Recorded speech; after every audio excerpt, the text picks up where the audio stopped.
So this is the 11th, I think, in the series of SCAF webinars. Um, my name is John Crawford. I'm Emeritus Professor of Sustainability and Complex Systems at the University of Glasgow. And I've been working on food-related topics for the last 5 years, particularly in relation to figuring out how to deliver impact at scale on food system transformation to address the climate and biodiversity crisis. This evening, we're joined by two speakers, Ed Pybus and Neil Robertson, who are going to talk about the challenges of crofting in the 21st century, particularly in the Scottish Islands. And we recognise that not everybody in the audience will necessarily know what crofting is about, so there's going to be a bit of an introduction to crofting, but there's also going to be a discussion or some commentary on the challenges of crofting and farming in general on the islands of Scotland, as which reflect a lot of the challenges of farming in rural and the Highlands and Islands of Scotland in general. So it's a very topical and very relevant subject that we're going to be dealing with this afternoon. So SCAF is the Scottish Alliance for Food, and it's an alliance of public and private organisations who have a stake in the future of food systems. And the overall goal of SCAF is to try and defragment that effort and connect all the pieces of the puzzle that we need in order to deliver a future food system that is fit for purpose in the sense of sustaining both a healthy population and a healthy planet, but also takes account of culture and tradition, recognizing that food is deeply embedded in culture and tradition, and therefore that as we think about how to transform the food system into a more regenerative food system in the future, that needs to be done by taking proper account of the cultural and traditional dimensions of the food system as well. There are 4 themes in SCAF. One is mapping the food system, 2 is innovation and research. So the purpose of SCAF is to create new kinds of connections across the whole value chain, because transformation can't happen at any one piece of the food system in isolation. There's no point in creating demand for something for which there's no supply, and vice versa. Culture is deeply part of the food system and part of SCAF's remit, and is its 3rd theme. And the 4th theme, obviously, is food security. One of the challenges we face is that we have to repeat the Green Revolution in half the time in an uncertain future climate with fewer emissions, less inputs. And we have no clue how we're going to do that. And so particularly water being one of the major factors that impact on food security. So it's a key issue, both from a national perspective, but also from an international perspective. And the organizations on the left-hand side, sorry, in the lower part are the collaborating universities that receive the funding from the Scottish Funding Council. On the right-hand side, there's a panel of the function of SCAF, which includes webinars, workshops, and events that support learning, networking, and development. But from my point of view, the really important part is to create these new connections across the value chain, and to make sure that we don't try and that we learn from each other, and we learn by doing as fast as we possibly can. and create the innovations that are needed to transform the food system in the future. I've introduced myself. I'm going to ask after this slide, I'm going to stop sharing my slides after this slide and ask Ed to introduce himself, and then Neil to introduce himself, and then I think Ed is going to kick off with a presentation. So yeah, my name, as John said, is Pybus, and I'm a independent policy consultant. I've worked in a range of different policy areas: child poverty, housing, land reform, and community ownership, and I would say definitely privileged to be asked by the Isle of Eigg Heritage Trust to carry out this piece of work, looking at crofting on egg. So I'll give you a bit more of an overview of the project in a moment, but I'll just pass over to Neil and let him introduce himself. I'm Neil Robertson. I am a crofter. I've lived on egg for 35 years. I am a commercially trained gardener, so I did my training, or some of my training, at the Botanics in Edinburgh, got a diploma from there, and then basically travelled around a bit working, ended up on egg and never left. And I was the grazings clerk for the crofters on egg for about 15 years, so dealing with with everything really, as Ed knows. Thanks, Neil. And I would say a sort of typical story for egg, apart from the fact everyone on egg story is different, but people seem to end up on egg and get stuck there and stay there for a while in a good way. So I was commissioned by the Isle of Eigg Heritage Trust, which owns now the Isle of Eigg, to do a project looking at crofting, the development, and how crofting on egg can be developed, and what barriers there are to the current realization of some of the benefits of crofting.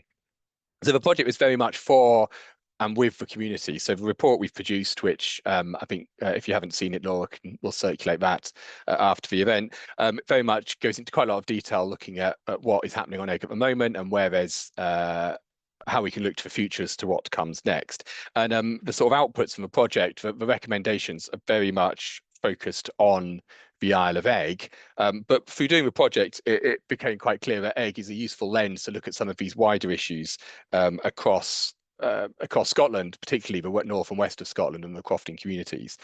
So that's kind of grown out of this project. And I guess one of the reasons I'm here is that I'm a crofter myself. I live down in Argyll, not in Eigg, and I'm passionate about small scale food growing and crofting as a way of doing that. And I was kind of aware of SCAF and looking through the materials. There was nothing really around crofting, and speaking to various academics at different universities. It's not really an area of much academic study, yet there's 20,000 small holdings in Scotland that are crofts, and so a huge part of the story of Scotland and land. And so any opportunity to kind of talk about crofting, I'm happy to do, which is why I'm here today. So I think today I'm not really going to focus so much on egg. I'll leave Neil to talk about some of the specifics, but use egg rather as a lens to look at some of those wider areas. But one thing that did come out of the report, there was sort of 6 key themes that came out of the piece of work, and they are as relevant to the rest of the communities in Scotland as they are to egg. And the first one's food production, and that's the thing I'm going to kind of focus on this evening. The other is land management, and how land can be managed, and how people can be a part of that land management. Fairer funding for rural areas. Investment in the infrastructure that rural communities need. How to work together, and initially in the report that's focusing on egg and how different parts of egg can work together, but as John says, it's also important how across Scotland and across the world we work together to kind of bring about this change in our food system, which isn't working. And finally, that planning for the future: what next for crofting, but also what next for a resilient and sustainable food system. And kind of overarching all of this is the issues of climate change and the challenges that brings, and the concerns that some people have, both about the impact of climate change, but also how mitigating climate change may impact them. So that's kind of what the report covers. As I say, I'm going to focus on the food growing, but first of all, I'm going to talk a bit about what crofting is. I think it's various ways of describing it, but I think that first point, that it's a key part of Highlands Islands communities and culture, is something that's worth remembering, and it kind of shapes all of this discussion as well, the history of how we've got to where we got to. And crofting was established by sort of legislation in the late 19th century. And I guess just briefly what came before that, and I guess what came before that in the earlier half of the 18th century was massive changes in land ownership in Scotland. And a lot of that was driven by the same forces and the same economic pressures that were driving the expansion of empire at that time. So huge amounts of money from opium and from conquest in India flowed back into the UK, and that was used to buy up these huge estates. Also, I don't know, again, how well known this is, but huge amounts of money that was paid to slave owners at the abolition of slavery. Enslaved people didn't get compensation, the slave owners did, and huge amounts of that money flowed into Scotland and buying up Scottish estates. So you moved to a position where the landlords who owned these huge estates were shaped by these forces of colonialism and empire, and that had a huge impact on the tenants they had, and the tenants in these estates were in a really desperate situation in many cases, and through agitation and campaigning, they managed to bring about law, and that was through not just direct action. Again, there's plenty written about the history of crofting, but it was very much a direct action. There were people taking things into their own hands, but also political action, the formation of political parties, parliamentary commissions, and all of this struggle ended in the Crofting Act, which gave crofters this form of land tenure, which is unique to the crofting counties, although could be expanded elsewhere. And so I guess that's an important part of it. So it is a form of land tenure. It's very highly regulated, but that's because these rights were fought for by people. And again, I'm not going to talk huge about on Eigg, but just briefly, Eigg has its own history of struggles and is again a kind of microcosm for what's happened in Scotland. It was an estate with crofts, amongst other things, a variety of absentee landlords of dubious reputation in some cases, lack of investment, a lack of support for community, and became a beacon of struggle for community ownership in the 90s, and was one of the first areas to be owned by the community, and now, as Neil was saying earlier, is owned by a residents association as part of the trust that owns the island. So a beacon for community development, and that's allowed investment. It's allowed projects. The renewable electric company that Eigg has set up is pioneering, and Neil's been hugely involved in that, and maybe can speak to that later. But also be able to do projects like this as a community landlord. They can go, what do we need? Oh yes, we need someone to come and talk about crofting. So it's a huge opportunity, and again, something that can be copied elsewhere. And just briefly, what are the key features of crofting, and these are kind of some of the key ones that make it so important and make it, for me, quite a good option. So you've got security of tenure, so crofters can't be kicked off their land. So as long as they pay their rent and meet their conditions, they can keep their land, and they can pass that tenure on to their family members. And that's played a key part in retaining populations in crofting areas, because people have this attachment to land. And it's something that I'd love to see expanded much wider in Scotland, to give more people that opportunity, because you don't own the land, you don't have to own the land, but you still have rights to it. There's regulations around fair rent, but importantly, there's obligations on the tenant as well. You have to live on the croft, or at least near it, and you have to maintain and cultivate the croft. Now, that's what should happen in theory. In practice, as it sort of goes into the report, that doesn't always happen, but at least there is a framework around that. And you do have various rights to assign and buy the croft, which has developed over time, which it's controversial because it's made more of a marketization of crofts, and people can kind of buy them as second homes or holiday homes or somewhere to retire to, rather than somewhere to work for land. But still, the model does work. And for those who are interested, there's Mark Shuck-Smith's written a report on crofting for the Scottish Government, which was quite recent, but I think actually it was 2007 or something, so it's almost 20 years old, but really goes into a lot of detail about the history of that if people are interested. The other thing crofting has are these areas of common grazings. Neil mentioned that he's been the clerk of the common grazings on Eigg for 15 years, and these are areas that are owned by the landlord, but all the crofters have rights to graze animals and do other things on that common land. And again, in a time when we have very little commons left in Scotland, the common grazings are again a potential model for how we can manage land cooperatively. And as I say, it's not just historical, it's an opportunity for the future. And this is a quote from the crofter Alison Strange. You know, crofting very much has potential to solve some of these issues around resilience and around sustainable food production. So what do we need to see these things happen? So I'm going to focus on food production, just on this. And I guess the two kind of key things that came up. Firstly, you know, crofts in the past have produced a huge amount of food. They've fed both their tenants and their communities, but that isn't happening anymore. The amount of food it produces isn't as much as it used to be, and there's a load of interlinking reasons for that, and the danger is we lose crofting if these aren't addressed. So I'm just going to have a look at kind of two of them. But I guess, yeah, to me, small-scale food production is the only way we're going to have a sustainable, resilient food system, and crofting can play a key part of that. Now, I know there's also economies of scale, and there's certainly some things that make sense to be doing in larger ways, but if we want truly sustainable food, then small-scale production has to be a part of that.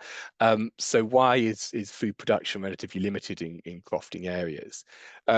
So first, it's horticulture, and it's great to have Neil here because he's got experience of both horticulture and livestock.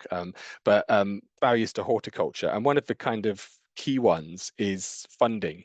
The agricultural funding system pumps huge amounts of money into food growing, but is it going into the right place? And from the sort of perspective of crofters and from the perspective of horticulture, it most certainly isn't. So you don't get any real funding for producing fruit and veg, and the Fruit and Veg Alliance have done a piece of work, and we're producing a tiny proportion of the fruit and veg that we need in the UK. And I think John mentioned, you know, future research. I think an interesting research project would be to kind of map what fruit and veg do we consume in Scotland and what do we produce in Scotland, and there'll be a huge gap.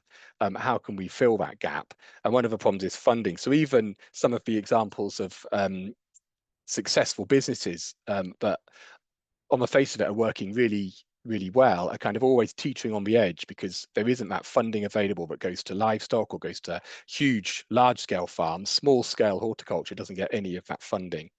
I think there's also a bit of a culture in crofting that has moved to crofting being seen as livestock, whereas historically crofting would have had huge amounts of horticulture as well as livestock.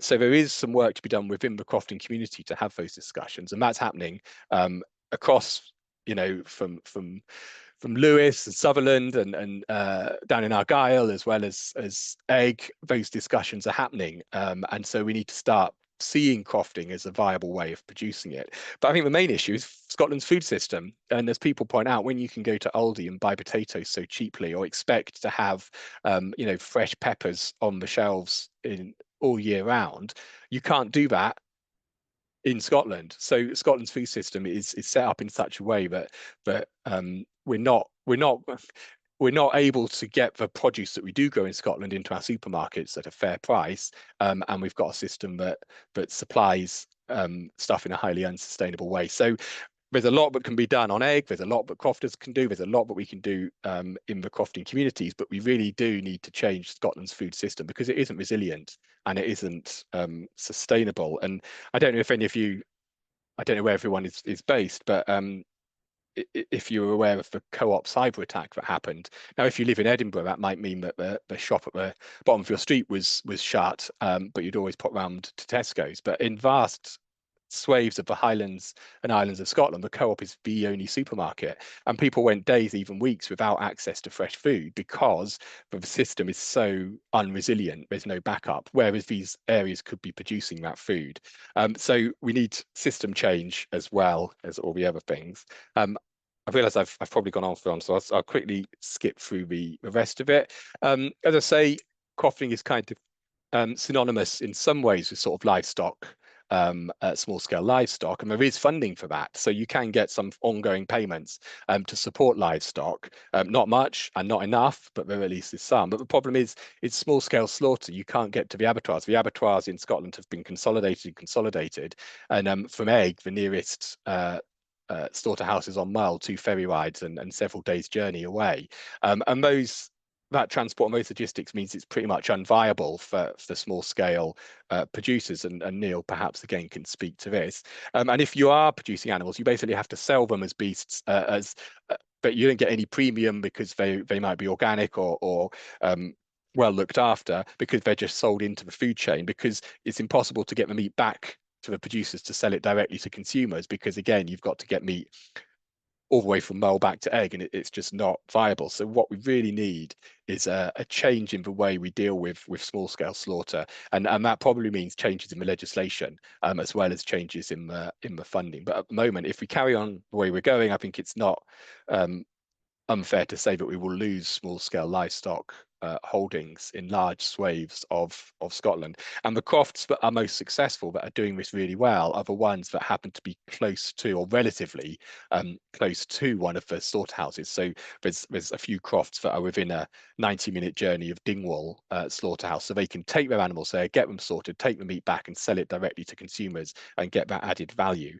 But on egg, that just isn't viable. So I think, as Neil said, there's no point them breeding enough sheep to sell. They just breed enough for their own use. They could easily have a surplus and sell a small amount, but it just doesn't make sense.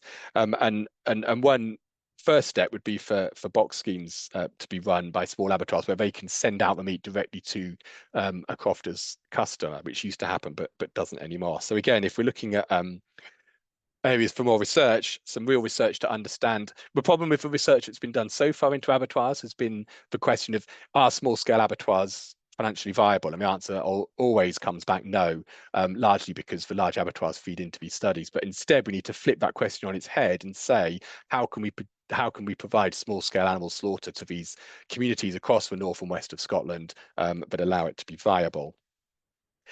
So the other kind of key areas are land management, and common grazings can play a key part of that, because these grazings are owned by a landlord but managed by the crofters, and there's lots of ways that can be used, both for things like grazing and also tree planting and nature restoration, but also potentially for other areas of food growing. And there's innovative ideas for how that can be used, and how we can look at, we're all aware, I'm sure, of these projects at rewilding and capturing funding for nature restoration, but they almost always exclude people, and we're back to that situation where the Highlands are seen as an empty land that's just used for planting trees and rewilding. Crofting and common grazing and the management of land in that way can bring those benefits, but also have the people involved. And then I guess just finally, it's about fair funding, and it's about infrastructure, and it's about how we define what we mean by what we want that funding to do, and it's about looking at well-being as opposed to just economic growth. And I guess the problem with crofting is there is funding available, but often it can fall through the gaps, and you can't get funding for horticulture, but you can get funding for livestock. And if you try and get funding to develop a tourism business, well, that's not going to be funded by Business Gateway, because it's a croft, so it should be agricultural, but agricultural funding doesn't cover tourism, for example. So there needs to be sort of a better way of doing that funding, and there needs to be funding in the infrastructure for rural communities, things like ferries and schools and all of that stuff, which I kind of just rolls off the tongue for me, living in a rural area, but I'm aware that not everyone is aware of the challenges that they face. So there's a bigger discussion, and that needs to be looked at. And one area, again, of potential research is looking at what we really mean by sustainable tourism in these areas. And Egg's got, again, sort of a great example in that, you can't take your car onto Egg. If you go on the ferry, you have to go as a passenger and use for transport, but it's on the island. And there's many things that can be done that can make tourism more sustainable. And the final two are working together, as I said, not just on Egg, but also across Scotland, to share these ideas and planning for the future. How can crofting be integrated into our food system? We've got all this, we've got targets on net zero, we've got targets on being a good food nation, we've got targets on community wealth building, all this kind of stuff. And how can crofting be embedded in those plans for the future? So that's me. Whistle stop tour through a lot of it. There's a lot more covered in the report, but I will hand over to Neil. Neil, can you give us a perspective from an actual crofter? Well, no, sorry, Ed is also a crofter, but what I mean is an actual crofter on Egg. and give you a perspective of the challenges, not just of crofting, but on a small scale, on a small island. Yeah, I think when I came to Eigg I got the croft in 1994, a couple of years after I came. Crofting was much more traditional than it is now. Although Eigg was slightly different. A lot of traditional crofting is based around sheep. So you go out to the Outer Isles, to Lewis and Harris, and right down to Barra. Most of it's sheep. There are cows, there are cattle around, but on Eigg it's because of historical reasons.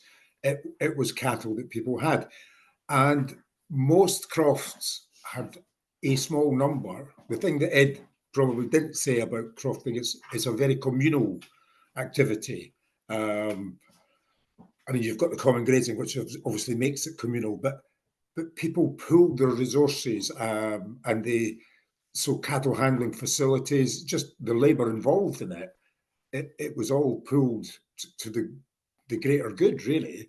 So many crofts on Eigg are quite small. They can't carry a lot of cattle, 2 or 3 cows. A lot of people had.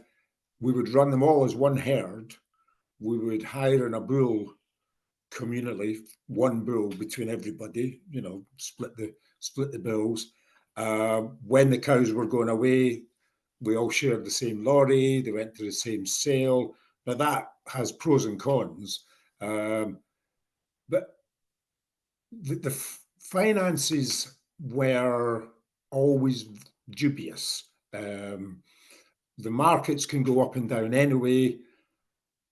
I remember 20 years after I sold my first calf, there was a really bad year that year for cattle prices, and I earned less 20 years down the line than I had done in the first year.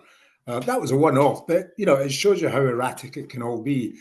The other problem that we did end up with on Eigg is, market forces come into everything, obviously. We used to often send our cows to Fort William, which was the nearest auction mart, because it was less travelling for the animals. They were also fairly adaptable because we had to often send our cows off 2 days, 3 days before the sale, because that was when we had the boat or there was a gale coming in. So you had to pay to keep them and keep them in feed at the market.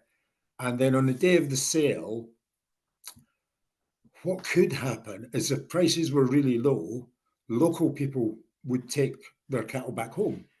They would just say, no, I'm not selling it at those prices. We'll take them back. We'll bring them to the next sale, or I'll go up to Dingwall. We couldn't do that. And not only could we not do that, the buyers knew we couldn't do that. And we had to accept whatever price was bid on our cows. In a good year, it was half decent. In a bad year, it wasn't. But we were often below other prices. And we looked at going organic. A lot of crofting right round the whole west and north of Scotland, really. It's very extensive as far as livestock goes. And it wouldn't be that difficult to become organic, really. There's not a lot of artificial inputs, either in feedstuff or routine medication. So it wouldn't be that hard. But again, the problem that we came up with was we needed a buyer of organic cattle to come to Fort William to buy our beasts, and they would only do that, and it would be one buyer, really, unless there was a lot more organic calves going through that market. And the other thing is, they would only come if they could fill the lorry. So the numbers were critical, and we couldn't do it. We couldn't do it on our own as an island, and it basically just became what should have been a relatively simple thing to do. The economics of it became too complicated, and due to scale, really, due to the small scale that we were talking about. Over the years, a lot of the old traditional Gaelic crofters are no longer with us. New people have moved in. different ideas, different reasons. The number of cows on egg on the crofting side, there's a couple of farms as well, and one still is building up cattle actually. But on the crofting side, on a very small scale individual production, it has just plummeted. And that's partly because of the money and people, the infrastructure is no longer there, and the communal aspect of it disappears then. So I, myself and my wife were the last people, crofters, who had a small number of cattle. So our croft could take about 3 or 4, and you would have the followers, you'd have the calves or the stirks as well. Any more than that in a bad winter and the place was a mud bath. So that's really what we could do. But we ended up with 2 crofters who had a lot of cows, who had better land and more access to land, and us. So the communal aspect, it's not what they were intending to do or anything like that. It shrunk away because they had to deal with their own scale first, and we were always very much a secondary option down the line. And in the end, we gave up the cows as well. And we've now, as Ed mentioned earlier on, we've now got soy sheep. We don't sell the soy sheep. We don't sell them live. We don't sell them as meat or anything in between that. They are basically for our own consumption. It's organic, it's free range, it's local, it's everything, but it is only for us. So we can't give it away, we can't sell it, we can't do anything because we cannot put it to an abattoir and get it killed properly. We're allowed to do home killing, and that's what we do, home killing for our own consumption. Let me think. There's 2 businesses on egg who do or have done taken animals to an abattoir, usually on mull, as Ed said earlier on. There's a restaurant stroke bed and breakfast and cottage business who they still have cattle, and they sometimes take away 2 young beasts in a livestock trailer down to mull. And on mull, you have an abattoir and the butchers next door. In fact, I think it's a husband and wife team. I don't know who does what, I think, but and they will slaughter them legally and officially, and they will vacuum pack them, label them, send them back to you. And also, this business also has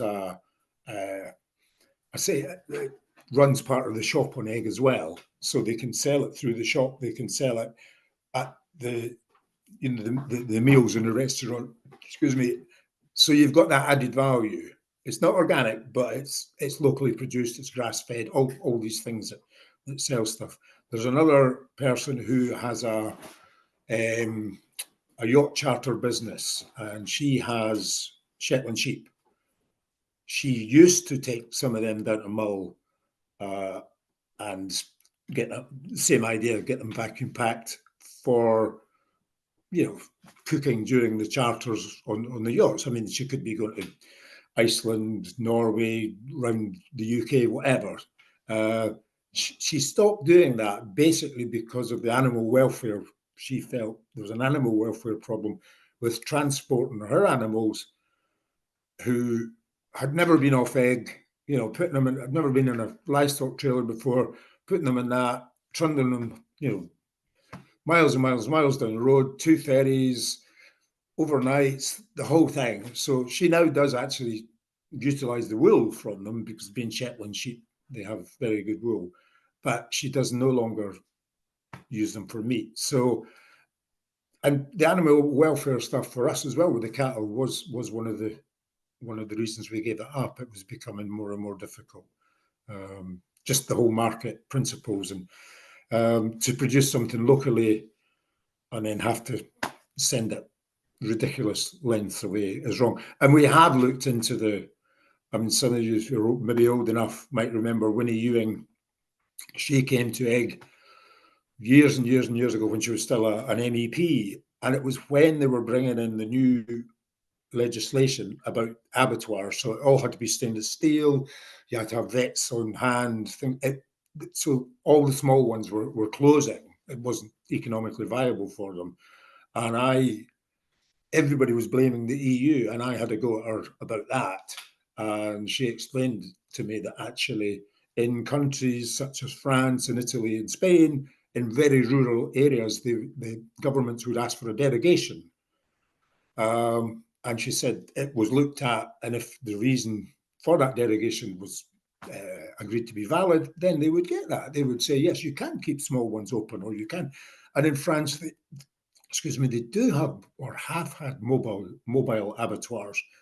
I think they still do. But she blamed she blamed the UK government for that situation. I mean, it was politics. The whole thing was politics. But it is such a shame because it makes it, from an animal welfare point of view, from an economic point of view, and just from a local business point of view, we lose all of that when you get to the more remote and rural areas. And that's where you can produce animals to that level much easier. You know, we have got, nobody would have an intensive livestock farm on egg. It will always be extensive. And when you get all the stuff about cows farting and, you know, the ozone layer and things like that, what we've got here is it's almost like they try to do with the rewilding and the bringing the aurochs back, or the equivalent of the aurochs. It's so different from intensive stuff, but it's becoming less and less. It happens less and less because it's less and less viable. So, sorry, I probably prattled on a bit there. Well, Neil, thanks very much. I think that length of experience and perspective on crofting in the real world, I think is very, very important, and particularly in relation to egg. We've got a question on the chat about how many hours around. So, for example, if you were sending an animal to Mull, which is probably the nearest abattoir, how long would it travel? Well, from Egg, it would be a minimum of an hour and a half on the boat. So you're talking about the lorry coming off, you're getting them onto the lorry. So by the time they hit Mallaig, which is our port that Calmac go into, yeah, you're probably getting on for 3 hours. But they've also been penned up the night before, not inside anywhere, but you know, we have pens down the pier. So because the boats tend to come in mid-morning, sometimes the farm that's closest can just run them down in the morning. But so the gathering of them, and that starts off the day before, and then the boat journeys maybe between 3 and 4 hours. And then how long is it to drive through Oban, Ed? From Mallaig? From Mallaig, it's like 2, 3, 4 hours to Oban. And then a livestock float, it's at least 4. And then the ferry from Oban over to Mull, and then the drive up from Mull. So they do get there the same day, but it's a long day for them. And there's a lot of moving, isn't it? It's yeah. Moving from pens onto lorries, onto ferries, yeah, off ferries, down road, and that's if the ferries are running. I mean, one thing you haven't mentioned is you have to kind of book them on as well. So you might have to book them on, but then you've got to book the abattoir, you've got to book them onto the ferry, you've got to book them onto the Mull ferry. But then if the egg ferry's off because of the weather, you've lost that booking. So Mull and the booking in the slaughterhouse, so you're kind of back to square one. And so, yeah, it just gets more and more complex. Yeah.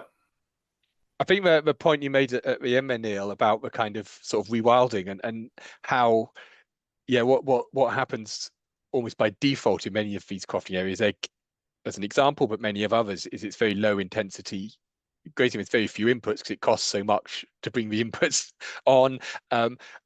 But you don't get any sort of funding for that. Whereas you can get funding for these sort of rewilding carbon capture type schemes, and we touch on this in the report. And there's a lot of concern about that, partly because people, the very fundamentals of it, offsetting, someone's pollution somewhere else by paying money to a landowner in Scotland doesn't really make sense. But more practically, the schemes don't really work for crofters, and it makes no sense for the crofters to be paid not to do anything in rewild. Rather, they could be producing food and having those positive benefits by growing food in a kind of sustainable way, but it just doesn't fit the system, and so you get the worst of both worlds. No money and no food being produced. A question I wanted to ask was about the demographics of crofting and the popularity. Is it a way of life that is dying, or is it? I'm aware across the world that the average age of farmers is about 60, and young people don't want to get into farming. Is your experience the same in crofting?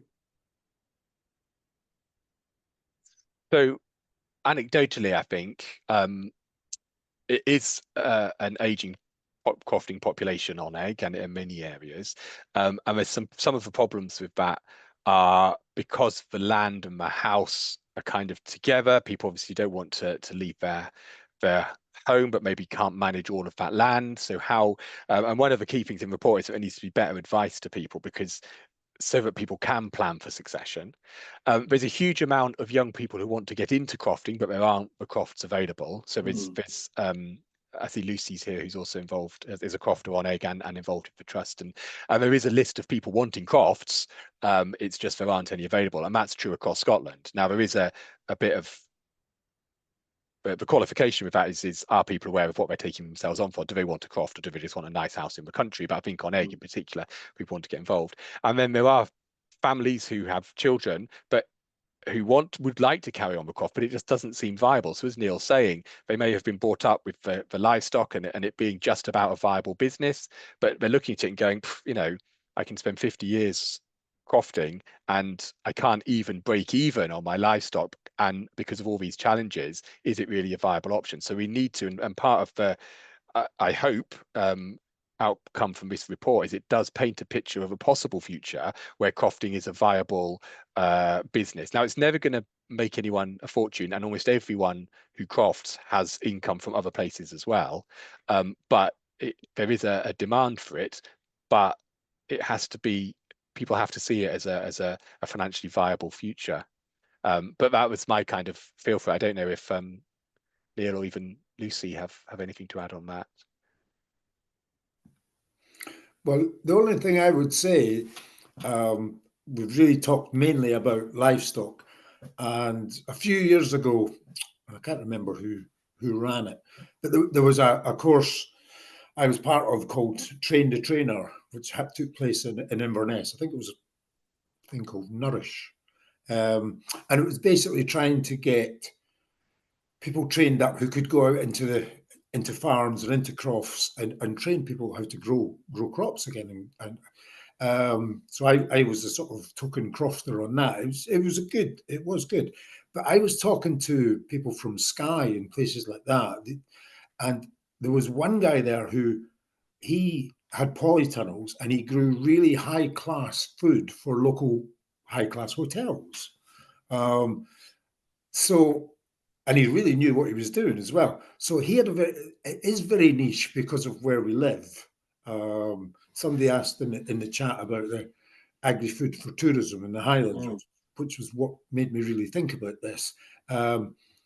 In a way, it's niche, but then it's small scale anyway. It's small scale production. So the fact that it is niche, if the market is coming to you, can work.